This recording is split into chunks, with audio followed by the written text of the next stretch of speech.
So yeah, for those who don't know me, in terms of Anthem, at the time I was a QA project lead. So I led the QA teams that did a lot of the UX UI in the game, the gameplay, the javelins, all the weapons, all the combat, all the moment-to-moment gameplay.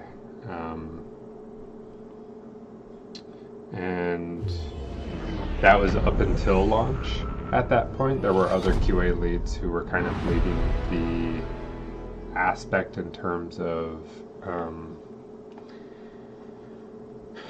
like story and narrative and technology and other things like that. And then after we launched into live service, I was responsible for all of content, which the focus wasn't really content because everyone knows that Anthem, when we launched, was plagued by tech issues, service stability. Like, we never really had time to test the loot cycles as well too. And so it was and so like we had a lot of things that we were trying to fix and do the best we could with what we had there, but it was just kind of too far gone at that point. So let me actually fix my video here. Display settings. Yeah, we'll do that. HDR. No, we don't need that.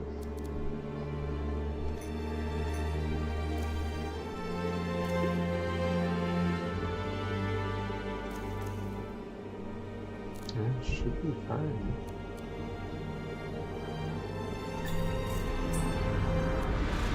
It's not even changing resolution.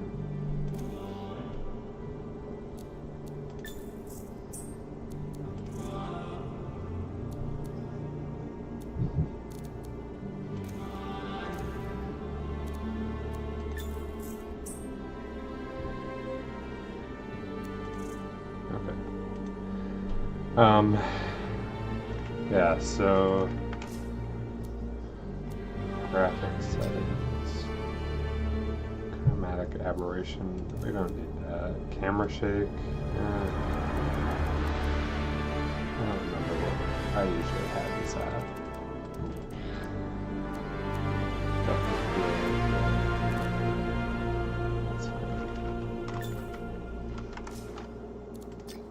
I really hated how we did the menus as well too. With they called them like blades.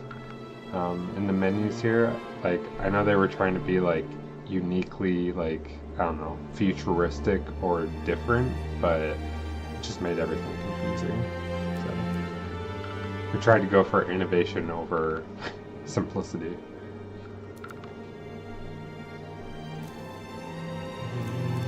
I have what do I have in here? A 4070 Ti. Should be able to do it at high, but since I'm streaming, and it says audio to. Ooh, I like this high in first-person shooters, even though this isn't a shooter. Kind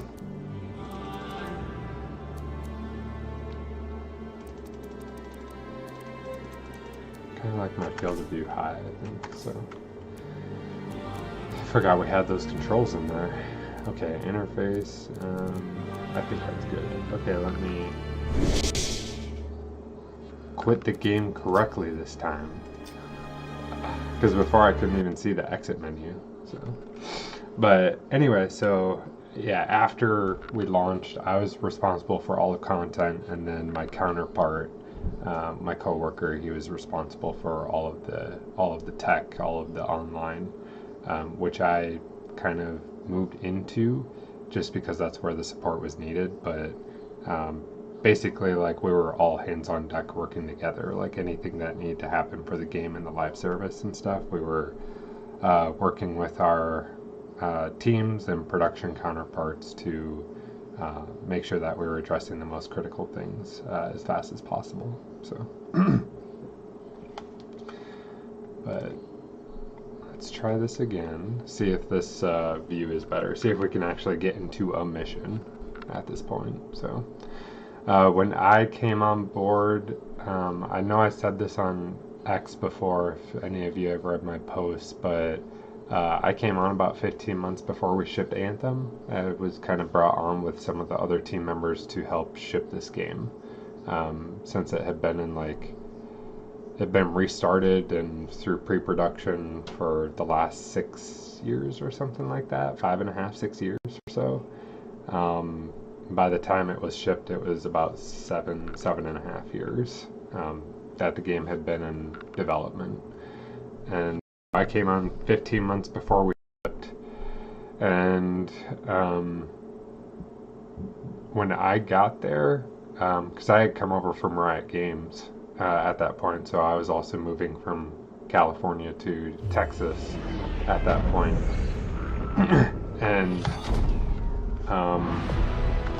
so after I moved and I started, we had actually, when I got there, we didn't have a functional level. We didn't even have a completed suit. The Ranger was there, like, because that was shown at E3 the previous year and stuff, but the Ranger still was not at shippable state yet. Like, there were things still broken, there were components missing.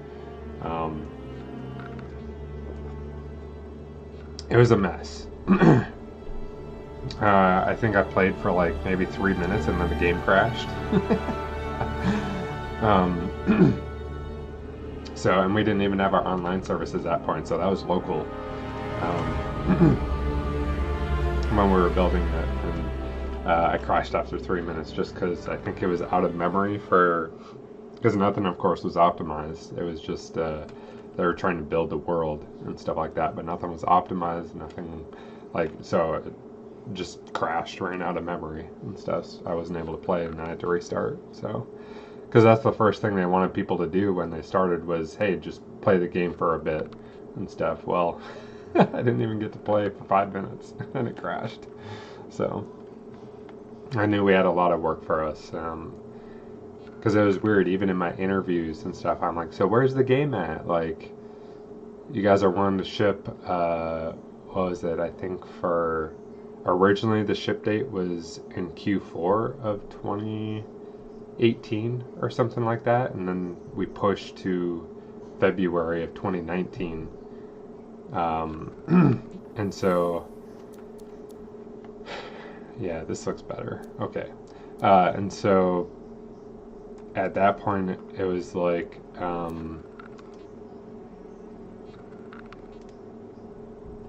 we were already delayed. We were still not ready. And it was just one mess after another.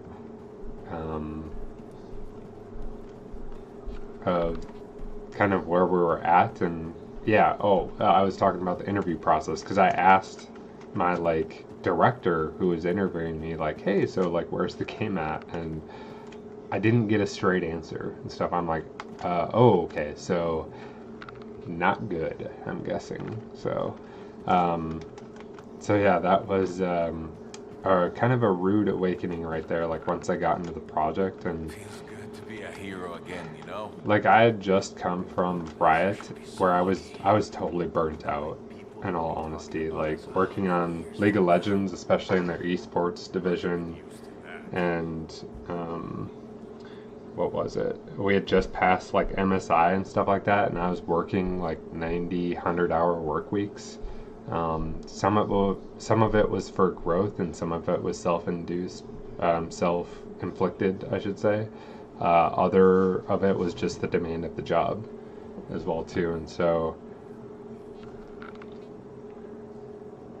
I kind of had the problem at Riot of like not learning how to say no to things and stuff, because I just wanted to like please everyone and do a great job. And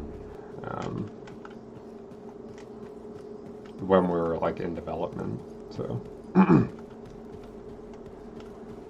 man, I forgot we had all this stuff throughout Fort Tarsus here. I just don't think earwax should be that